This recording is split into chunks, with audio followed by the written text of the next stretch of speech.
Bantu kau tu nak kau mereka dulu kan?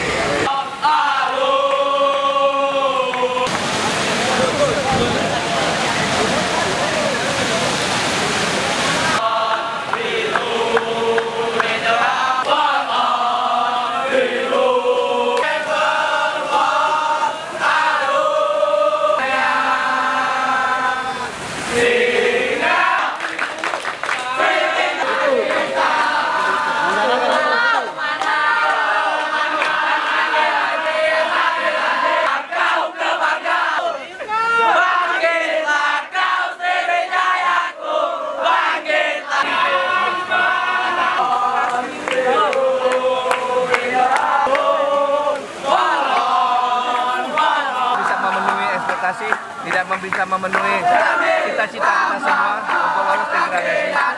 Dengan kehadiran mereka ini bikin kami lebih semangat, lebih optimis untuk menjalani walaupun ini Liga 2. Ini kita takdir, kita menjalani, sudah kita benahi semuanya.